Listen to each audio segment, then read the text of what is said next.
it's like it wraps its claws around you and just pulls you in, and it doesn't want to let you go. I was in that much depression, but this drug kept me on a high.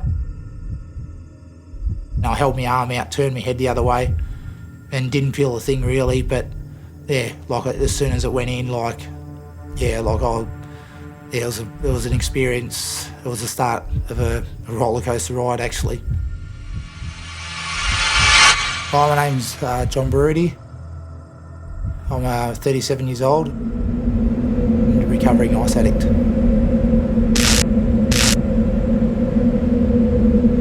I grew up in a pretty successful family. I pretty much saw the best of it. I had pretty much everything, growing up. Always a football player. I never used to drink. I'd train every day. I'd get to training an hour before everyone and train an hour later than everyone. My younger brother got into BMX, so I went down and had a look, and I got into that and got pretty fascinated with it and loved it, and to the point where I was number 4 in Australia. Although it was never going to be really a career, football was the main goal. I come pretty close to reaching AFL. I played at 3 waffle clubs, WAFL football clubs, and actually played in the first game against Fremantle Dockers when they first came in the competition. Then things started going a bit downhill after that. Growing up, I guess with a lot of people, they go out in the party scene. I used to take a few pills here and there, acid, speed, and then came the day, this drug called ice. That moment, I'll never forget it. You'll never get the same high as the first time. I felt like a hero, I was like, this is the best thing ever. I was pretty bad at it. I learned a few things after a while, but it got to the point where I started doing it myself, and I was pretty much away then. The highs that go along with the ice, you have such a rush, and you straight away you pick something to do. Your mind gets fixated on something. There's been times when I've gone to a hotel room and sat in the bath for 3 days, and I've had phone calls from the hotel staff saying, "Mr. Baruti, you got time to check out." And I'll be saying, "What do you mean? I just checked in." The 3 days would just go. The paranoia, sex addiction, I'd be relentless. When I started injecting speed was when I was with one of my first serious relationships. She had no idea, but she nearly caught me a couple of times without realising it. She'd go to have a shower and she'd come out to get something, and I'd pretty much have the needle in my arm, and there was a time when I dropped it and it landed needle first into the lino and stood upright, and I just put my foot in the way of it. She'd go to bed at night, and I'd be on the chat lines and meeting girls at the park just next door, and it's not like the other drugs. If they've had it that night, they're away for the next 3 days. I've heard noises, and I've visualised police officers being all on the roof and ready to come slamming down on ropes where they swing into the windows. And I've gone to sleep on mates' lounges with a 12-inch blade under my throat. So if they do come in, I just whack straight down. And this is he's got missus with kids in the house, and that's the way I'm going to sleep, and that's how bad it was.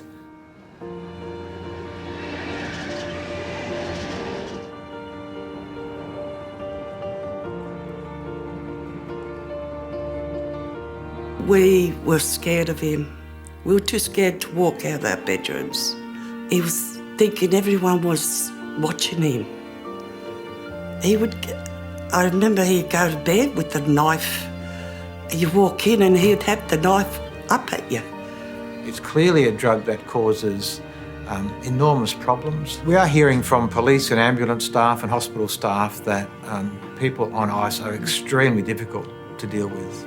They often go to that ER room in a highly agitated state where they really have lost touch with reality. They're striking out, they're lashing out, and they've alarmed the people they're with, or they've committed a criminal act or a violent act. And so they can often be very hard for hospital staff to deal with. They're often very hard to restrain.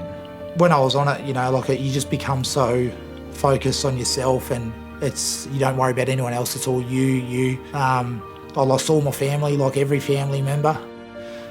The look in my mother's eyes, when she caught me injecting one day, and my father, like once he found out, his eyes were black and his face was just bones.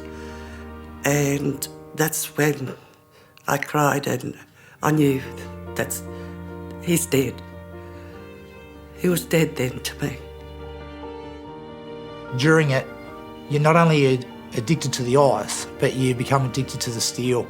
So I was expecting any time to be told he died.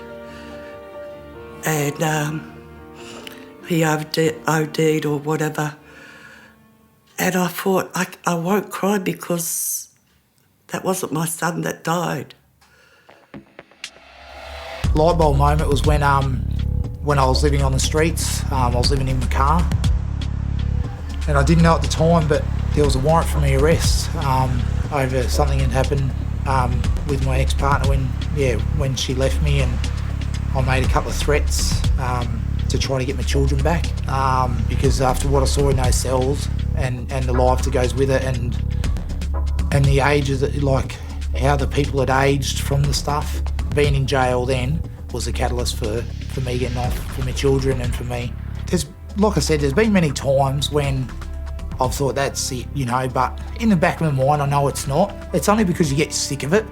People there's plenty of things they can do out there, they've got to have goals. And I guess for myself was because I started training to be a professional fighter, to try to win myself a contract in the UFC. So that's kept me pretty much focused. You make a choice to get on it. You got to make a choice to get off.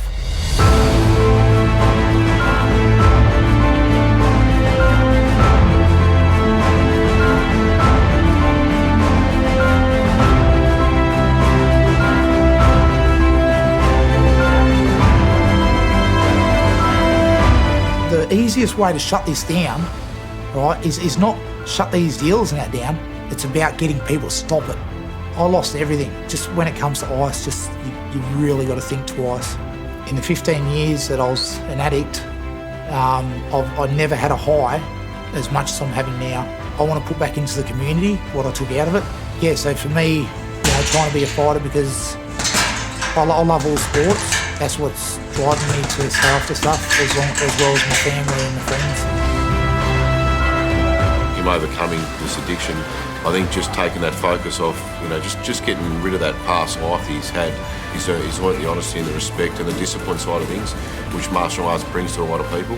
And I think just having that, it's just sort of giving him that progression. But for the fact that I think after he overcomes his fight, I think that's just going to be, as I said, he's had a goal. That's his goal. And after that fight, I think it's just going to, that's going to complete everything that he's been wanting to do, and he wants to take this up as a career, and he's good at it, and we'll keep pushing him and keep working with him moving forward. This first fight is sort of redemption, for my whole past, and it's a key to my future too, because I have been told if I win this fight that there's a nice deal look for me out there after it. Yeah, to me it's. I don't know, I try not to think about the fight night that much because I know I'm going to be nervous, and it's one-on-one in that ring, and I've got people flying all around Australia to come watch me, So I just got to I just want to get in there and belt the shit out of him, to be honest. Before his mixed martial arts training, guys, he has legs like tree trunks. You don't want to take too many of those. Oh, he's caught him! Left hook by Johnny Baruti! And that's the power we spoke about, Baruti. Oh, he shoots! Oh! Big takedown by Baruti! I will prove. He just looks mentally rattled, Chris. He does. Able to offer too much offense. Look at the way he's breathing. Oh, he's dropped him! He's hurt him! Right. He's hurt him! Oh, he's in trouble! This could be over, no way! Linda's got him! Two guys putting it all on the line. Oh, the left! Both guys really throw some heavy leather. Oh, Johnny Baruti, lead left hook every time. Uppercut. Oh, he's landed the right hand. Not the most... Oh, the left. It's over.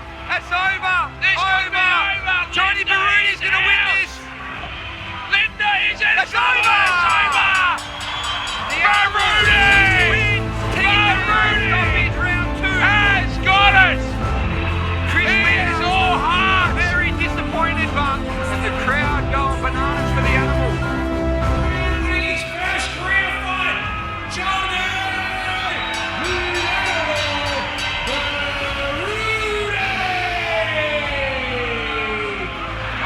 Guys, I just need you all to be quiet for 1 second.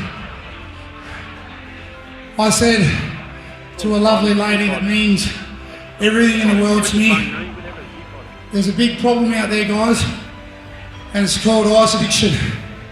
Now, there may be a few of us here that are on it or get on it, but we need to stop and think about this because we've got kids coming through. And we don't need this shit in schools. We don't need the violence.